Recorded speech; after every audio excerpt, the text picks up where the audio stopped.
Hello, welcome to today's upload. Today we're looking at the poem Ozymandias, and we're going to analyse and look at the structure, the language and the meaning of the poem. But firstly, let's actually have a read through of Ozymandias. If you know the poem, you've got it in front of you, you can fast forward this page. I met a traveller from an antique land, who said, "Two vast and trunkless legs of stone stand in the desert. Near them, on the sand, half sunk, a shattered visage lies, whose frown and wrinkled lip and sneer of cold command tell that its sculptor well those passions read, which yet survive, stamped on these lifeless things. The hand that mocked them and the heart that fed, and on that pedestal these words appear. My name is Ozymandias, King of Kings. Look on my works, ye mighty, and despair. Nothing besides remains. Round the decay of that colossal wreck, boundless and bare, the lone and level stands stretch far away." So, straight away we look at it. First thing we always do, remember what I've said in previous videos, we look at the poem before we read it, we look at the shape of it. It's just one chunk, one section of words. If we count the lines, there's 14 lines. If we look at the rhyme, land, stone, sand, frown, 14 lines, A, B, A, B, it looks like it's a sonnet. So it's presented in the form of a sonnet. However, there is slight changes to what we traditionally think a sonnet should be. So the structure is 14 lines. It's presented in the form of a sonnet.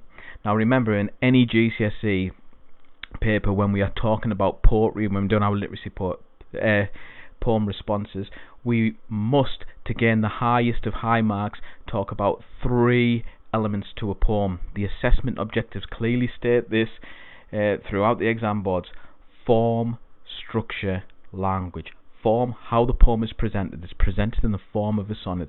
The structure, how it's built, and the language, the words and phrases that are used to emphasize meaning. So the structure, the form in the form of a sonnet. It has a meter. The meter is the rhythm.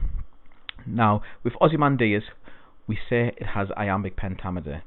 So iambic pentameter, if we think heartbeats, it has 5 heartbeats. A heartbeat is D-dum, D-dum. So D-dum, 2 syllables. So 5 beats, D-dum, but there's 2 syllables in each beat,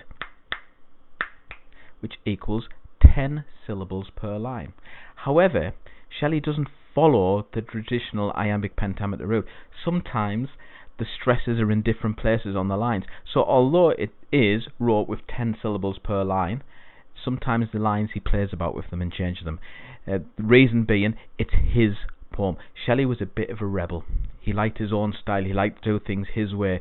He has clear influences of Shakespeare and Petrarch, but he puts his signature on his style of sonnet. So it is very much his work. The first 4 lines do rhyme, A, B, A, B, which is very Shakespearean. Shakespearean sonnets, 3 quatrains in a rhyming couplet. Quatrain, 4 lines. This doesn't have 3 quatrains. So what does it do? It has an octave and a sestet, which is very Petrarchan in style. Petrarchan, an Italian poet who also wrote sonnets, but he wrote with an octave followed by a sestet. 8 lines, 6 lines. So it's neither Shakespeare, it's neither Petrarchan. Shelley has his own style, clearly influenced by others, but it's definitely his way of writing. He's not copying other structures or formulas. The meaning of Ozymandias. It is an extended metaphor. Ozymandias is a poem with a political message.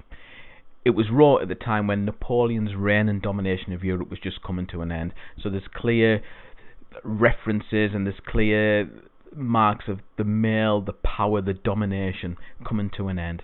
The poem encapsulates that no leader, king, dictator or ruler can overcome time. Time will conquer all. Nothing in this world is permanent. And that is the meaning and the message in this poem.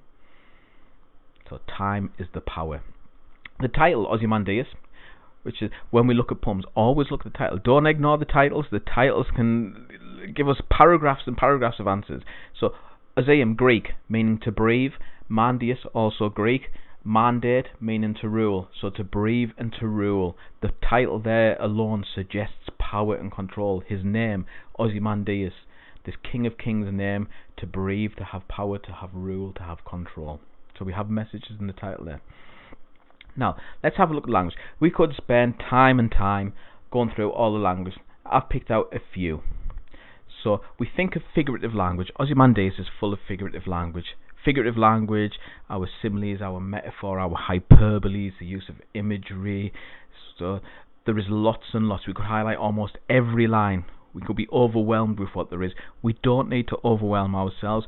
We need to pick a few that we understand and talk about. So there's a clear use of imagery. The trunkless legs of stone. Half sunk as shattered visage lies. The wrinkled lipped sneer of cold command. That's imagery. It emphasizes the statue is broken. It is powerless. So straight away we're introduced to this powerless, broken statue. We go down and we have the King of Kings, a metaphor. He is the supreme power. He's not a king, he is the King of Kings. The most powerful person in the country, you could say, is the king. So to be the King of Kings, you're even more powerful than the powerfulest people. So the metaphor suggests he thinks of himself as a great power. The colossal wreck, hyperbole, exaggeration, shows the huge size of this wreck. It's colossal. The use of the hyperbole, colossal. And there's some alliteration, boundless and bare. So the colossal wreck is boundless and bare. The alliteration of boundless and bare, it emphasizes this huge uselessness. It is no longer, it might have been mighty once, but no longer, it is no longer. Ozymandias no longer exists. His statue that was built in by himself, probably under his commission, is also no more. And if we go back to finally, we look at the meaning. Time will conquer all. Nothing in this world is permanent. And that is the meaning of Ozymandias.